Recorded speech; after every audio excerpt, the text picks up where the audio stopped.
Hai guys, jumpa lagi dengan saya Erni Praisi Utami di channel 5 dalam acara Kupas Tuntas Sampai Bundas.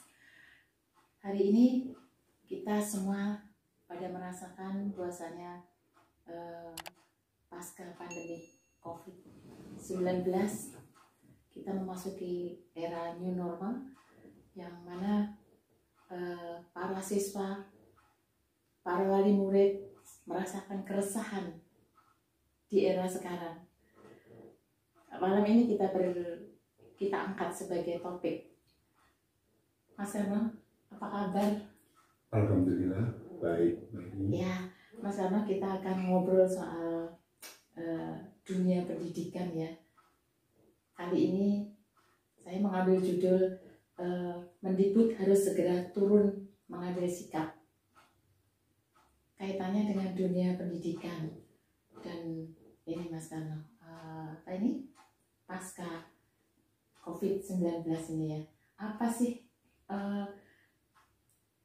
berdamai dengan corona kemudian memasuki era new normal ini, menurut Mas Herno harus bagaimana kita menyikapinya? Begini Mbak Eri, bahwa istilah new normal dan kita harus berdamai dengan Corona seperti yang disampaikan oleh Presiden Jokowi, itu tidak bisa kita tanggapi dengan cara-cara yang letterlek, kita terjemahkan secara harfiah, tidak bisa. Bahwa berdamai dengan Corona itu tidak seperti tentara kita, pembela tanah air berdamai dengan Jepang misalnya, ketika Jepang negaranya dibom atom oleh sekutu pada waktu itu, Hiroshima dan Nagasaki dihancurkan bom atom oleh sekutu. Lalu Jepang di Indonesia berdamai dengan Indonesia. Tidak seperti itu ya. Tidak seperti itu. Iya. Dalam konteks berdamai dengan corona ini, bahwa semua aktivitas baik itu ekonomi, aktivitas pendidikan, aktivitas bisnis, semua harus segera berjalan. Sebab kalau tidak, ekonomi kita semakin terpuruk. Mengingat bahwa daerah wisata kita itu hampir 2 bulan lebih ini sudah tidak ada aktivitas. Iya. Sehingga pedagang souvenir, para pekerja hotel yang jumlahnya jutaan di PHK seluruh Indonesia itu karena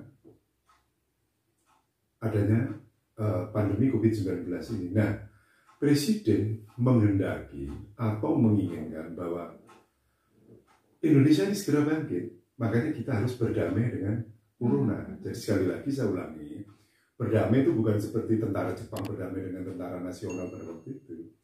Berdamai di sini adalah kita segera melaksanakan seluruh aktivitas kembali termasuk rutinitas seperti biasa. Betul, termasuk aktivitas pendidikan. Iya. Itu, Mbak. Kalau seandainya PSBB ini diperpanjang Mas Herno, dari dampak ekonomi ini kira-kira seperti apa ya Mas Herno? Kalau PSBB itu diperpanjang 1 bulan saja, maka banyak orang yang mengalami depresi. Iya, betul. Karena apa? Bahwa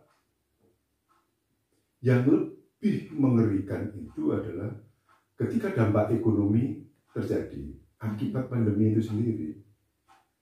Bahwa dampak dari pandemi itu tidak seberapa kalau dibandingkan dengan dampak ekonomi yang dialami oleh masyarakat. Orang-orang yang kena PHK, orang-orang yang hanya menerima gaji 30% dari biasanya.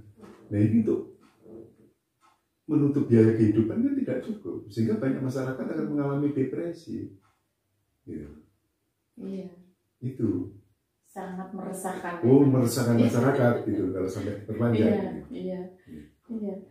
Pemirsa, jangan lupa like and subscribe.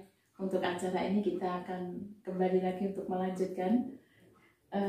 Mas Herno, yang saya dengar nih bukan yang saya dengar ya. Jadi memang setahun ajaran. Mungkin pernyataan Mendagri tadi sore mungkin, Mbak. Iya. Jadi ini untuk menyikapi tentang ajaran baru ini. Ya, kan bulan Juli ini sudah memasuki tahun ajaran baru nih. Nah, kaitannya dengan kondisi yang sekarang ini, para wali murid itu resah Mas dengan kondisi stay at home ini ya. Jadi anak-anak itu belajar di rumah, harus didampingi orang tua, belum lagi kendalanya yang nggak punya gadget, macam-macam seperti itu. Nah, kenapa Mendikbud ini tidak kayaknya segera mengambil sikap gitu. Kok adem gitu ya, tidak segera mengambil sikap gitu. Kenapa justru Mendagri ya yang mengeluarkan statement. Iya. Gimana ini Mas? Iya, seharusnya pendidikan ini tanggung jawabnya Menteri Pendidikan gitu loh. Harusnya bukan Menteri Dalam Negeri. Sudah. Gitu. Seharusnya Pak Nadiem Makarim ini segera mengambil sikap. Iya. Nah, berdasarkan program yang sudah kita baca bahwa yang akan masuk sekolah itu kan hanya anak-anak SMP dan SMA. Sedangkan anak-anak SD itu kan tetap akan studi at home. Iya. Nah, begini Mbak Erni, bahwa anak-anak usia dini, baik anak kelas 1 SD, kelas 2 SD, kelas 3 SD itu masih perlu bimbingan langsung dari para guru. Jadi tidak bisa kalau dalam hal ini Mendikbud itu hanya mengandalkan studi at home didampingi oleh orang tua. Terus bagaimana? Coba orang tua di Indonesia ini sebagian besar juga banyak yang wira swasta, bekerja sebagai ASN, bekerja sebagai pegawai di perusahaan-perusahaan swasta. Nah, kalau harus mendampingi putra-putrinya yang masih sekolah SD kelas 1, kelas 2, dan kelas 3 ini juga mengurangi produktivitas dan ini kendala dan ini meresahkan. Meresahkan para wali murid. Ya, tidak punya gadget nih Mas. Betul. Nah, omong-omong tentang sarana pendidikan yaitu gadget atau smartphone.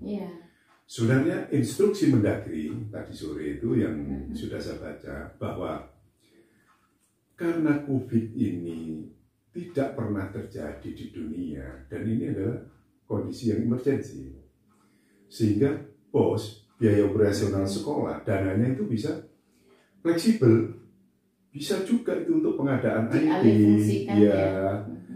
untuk pengadaan smartphone, gadget, ya, untuk diinventarisir dan bisa dipinjamkan kepada para murid yang orang tuanya tidak mampu membelikan putra-putrinya smartphone. Itu bisa dipinjamkan. Khususnya di daerah-daerah Mas, di pedalaman, di perdesaan. Ya. Betul Mbak. Kalau kita ngomong ekonomi yang tertinggal sekarang, bukan hanya di pedesaan. Gitu ya, di perkotaan ini malah orang yang tertinggal secara ekonomi itu banyak. Jadi para pejabat, khususnya para menteri, jangan mengukur sesuatu itu dengan fasilitas yang dia miliki. Bahwa di daerah, di kota-kota yang tidak hanya kota kecil itu masih banyak orang yang untuk memfasilitasi putra-putrinya smartphone ini juga kesulitan. Apalagi dengan adanya kondisi COVID-19 ini, di mana ekonomi Indonesia yang merosot luar biasa, bahkan pertumbuhan ekonomi 0% ini kan sangat mengejutkan. Iya kan, sangat sulit bagi masyarakat kecil untuk memfasilitasi putra-putrinya. Saya kira itu yang perlu diperhatikan. Jadi memang Menteri Pendidikan khususnya harus segera action ya. Harus segera action sehingga anak-anak SD ini bisa kembali berkumpul dan itu kan bisa diatur nanti. Misalnya jumlah murid dalam satu kelas itu 24. Kan bisa dibagi 2 season. 2 shift lah. Iya, kayak orang di perusahaan swasta itu 2 shift. Shift pertama itu bisa 12 anak untuk menjaga physical distancing dalam kelas. Kan kita misalnya jam 7 sampai jam 9, misal itu, atau terus shift kedua jam 9 sampai jam 11. Pada kondisi gini kan tidak perlu full day. Gitu. Yang penting ada tatap muka.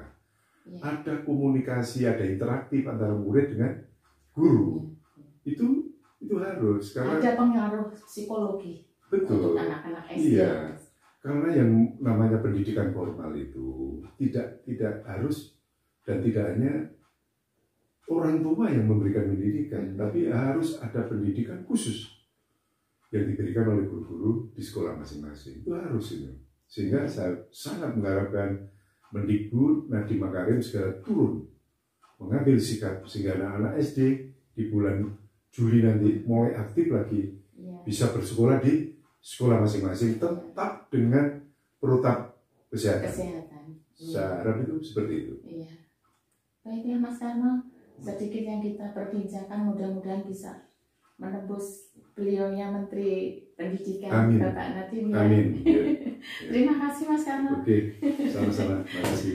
Pemirsa, itulah sedikit barangkali bisa menjadi masukan untuk Menteri Pendidikan bahwasanya sekolah untuk anak-anak SD harus tetap kita perhatikan psikologi mereka. Baiklah pemirsa, tetap like and subscribe untuk acara ini. Sampai ketemu. Bye.